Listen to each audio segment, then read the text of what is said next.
I'm 28, male, have been dating girlfriend for almost 3 years. Everything was pretty solid between us, or so I thought. We met through mutual friends at a barbecue, hit it off, and have been together since. We weren't living together, but spent 4 to 5 nights a week at each other's places. I was actually planning to propose next month during our trip to the beach. Already bought the ring, $3,800 that I'll never get back, but whatever. It all started about 3 months ago. Girlfriend had been acting sus, always on her phone, smiling at texts, being vague about her plans. Classic signs, I know, but I trusted her. Then one night, while she was in the shower, her phone lit up on the coffee table. I'm not usually the snooping type, but the preview caught my eye. She's not just my friend. I wish we could tell everyone. The text was from best friend, who I'd met dozens of times. They've been friends since college and hung out regularly. Best friend was at our dinner parties, joined us for movies, even came on a weekend trip with us last summer. I didn't confront girlfriend. Didn't say a word. Just took a quick pic of the message with my phone and put hers back exactly how it was. That night I couldn't sleep, but acted completely normal. The next morning, I started planning. For the next several weeks, I played detective. When girlfriend was asleep, I'd check her phone. She used the same password for everything, her childhood dog's name plus birthday. I took screenshots and sent them to myself, then deleted the evidence from her sent folder. I installed a text recovery app on my phone so I could see deleted messages when I had access to hers. The messages were enlightening. Turns out girlfriend and best friend had been sleeping together for at least 7 months. Best friend would come over when I was working late. They planned weekend girls' trips that were actually romantic getaways. Worst of all, they'd laugh about me, how clueless I was, how they were stringing me along because I was stable and good to have around. Here's the kicker. Girlfriend's birthday was coming up in 3 weeks. I'd already planned a surprise party with about 30 friends at our favorite restaurant. Best friend was helping me plan it, suggesting the guest list and even offering to pick up the cake. The irony wasn't lost on me, so I kept collecting evidence. Screenshots, photos, voice messages, anything I could find. I created a separate email account just for storing everything. I continued being the perfect boyfriend, brought her coffee in bed, planned date nights, listened to her stories about work stress when I knew she'd actually been with best friend. The night of the birthday party arrived.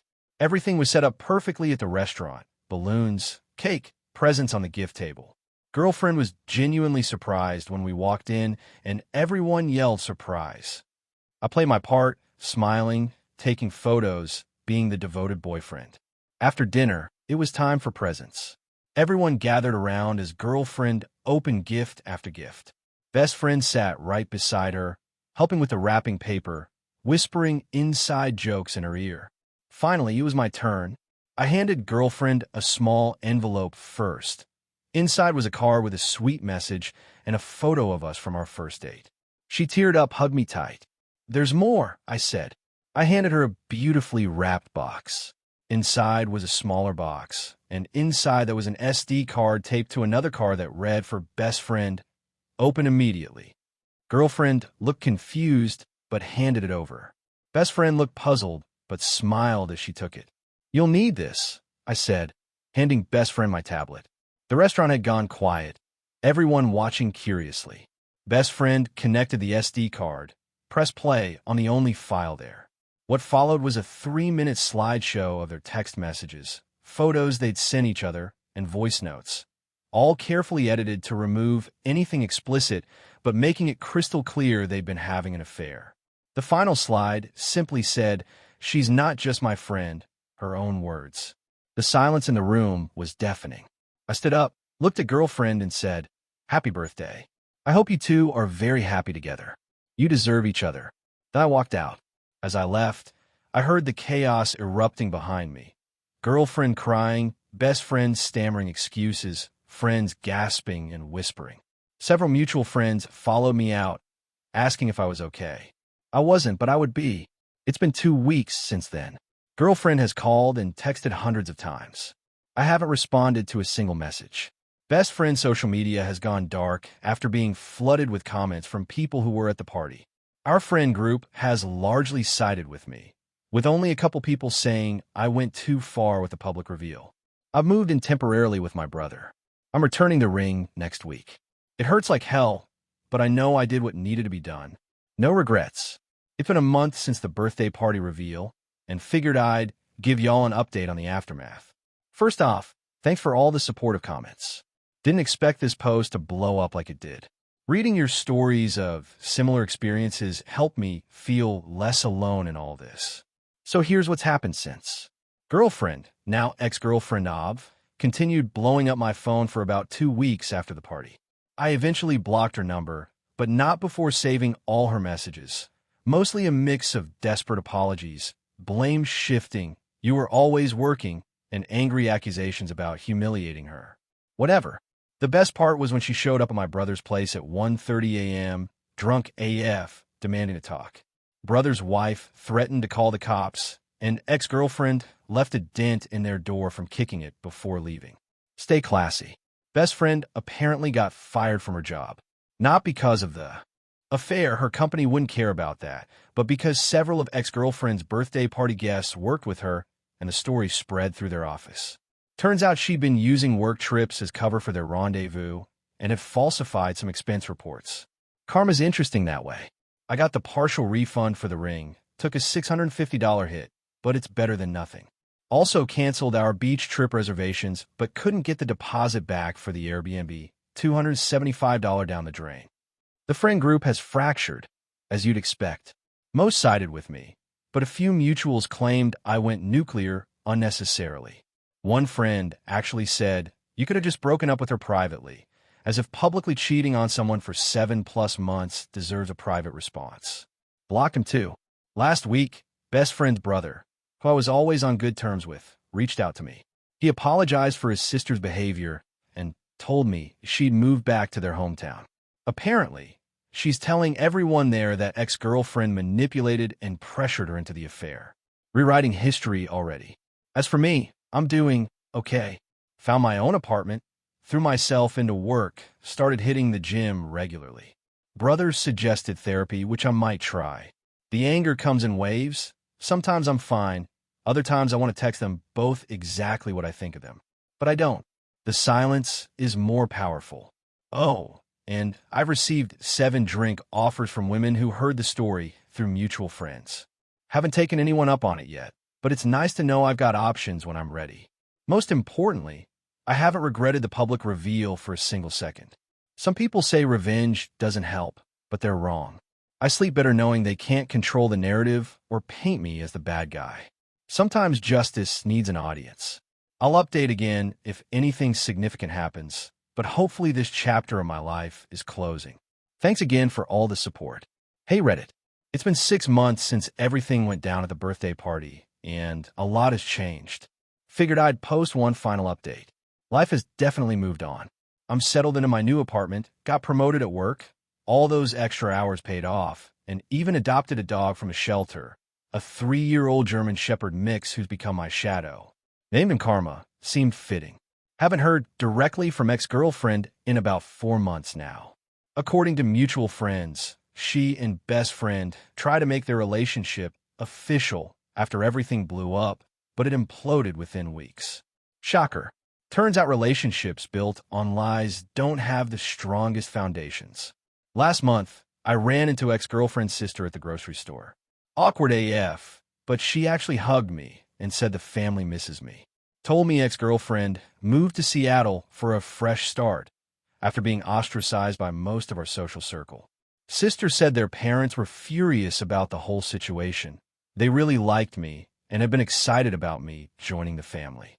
Best friend apparently tried to come back to town about 3 months ago, reached out to several mutual friends to explain her side. Nobody was interested. She's still in her hometown, according to social media, working at her dad's insurance company. Posted some vague quotes about forgiveness, and everyone makes mistakes recently. The comments were turned off. Wonder why. The birthday party video never made it online, despite rumors that it would. I'm not that guy. The public humiliation was contained to the people who were already involved in our lives, which was justice enough for me. Friend group has mostly stabilized. Lost some people I thought were solid, gained deeper connections with others. The experience was like a filter showing me who actually had my back when it mattered. My buddy from college and his wife have been especially great, have me over for dinner weekly, never let me isolate myself in those first dark months. Dating-wise, I've been taking it slow.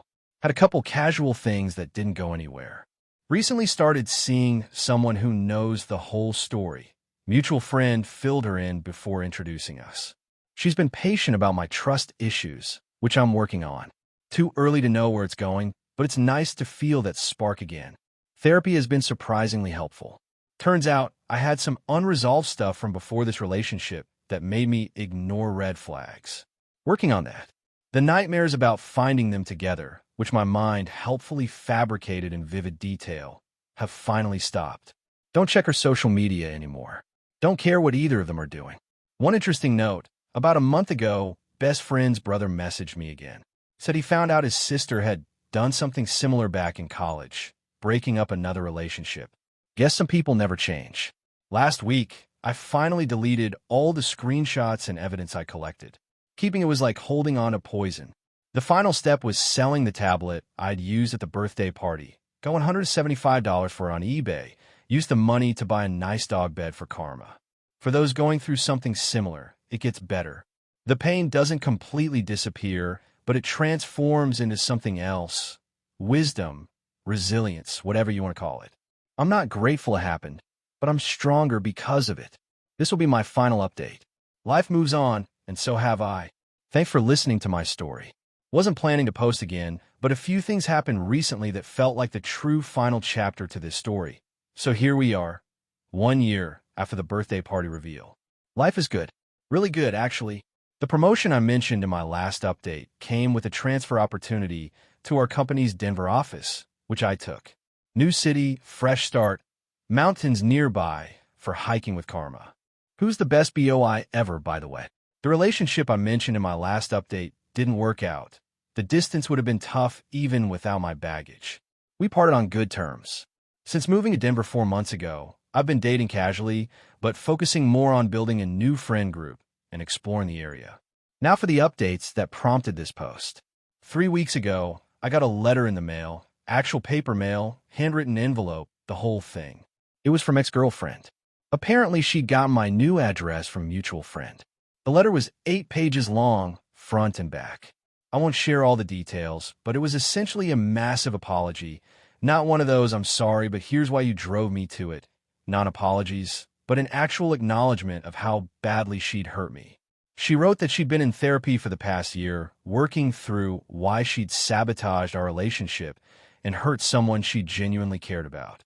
Most surprisingly, she didn't ask for forgiveness or reconciliation. Just said she needed to take accountability as part of her healing process and hoped I was doing well. Included her email at the end if I wanted to respond, but made it clear she wasn't expecting anything. I thought about it for a few days, then sent a short email. Thanked her for the apology, told her I appreciated the accountability, and that I was doing well and hoped she was finding peace too. That was it. No desire to reopen that chapter, but it felt good to close it properly. She replied with just, "Thank you. I'm glad you're well." Nothing since. The second thing, last weekend I was back in my hometown for a college friend's wedding. At the reception, I ran into best friend's brother again. After a few drinks, he told me his sister had gotten engaged recently. The punchline? Her fiancé has no idea about her history. Brother is torn about whether to tell him. I told him the same thing my therapist told me when I was obsessing over ex-girlfriend and best friend's new lives. Not my circus, not my monkeys. Whatever happens, there is not my responsibility or concern. I wish them both well and meant it. The wedding itself was lit, BTW. Saw lots of old friends, danced until 2 a.m., and met someone interesting who's actually planning to visit me in Denver next month. Life has a funny way of coming full circle. Looking back on everything now, the hurt has faded to a dull ache that only appears occasionally. The humiliation they put me through taught me more about myself than years of comfortable happiness ever did. I learned who I am when tested, what I'm capable of when betrayed, and how to rebuild when everything falls apart. Would I change how I handled it? Not a chance. That moment at the birthday party when the truth was revealed to everyone wasn't just about revenge. It was about taking back control of my story. about refusing to be the clueless boyfriend they laughed about behind my back. Sometimes, the most powerful thing you can do is simply shine a light on the truth and let people see for themselves. As I write this from my balcony overlooking the mountains, with karma snoring at my feet, I can honestly say I'm happier now than I was before all this happened. Not because of what they did, but because of how I chose to respond and move forward. This is actually, truly, the final update. Thanks for being part of this journey with me, internet strangers. Your support meant more than you know.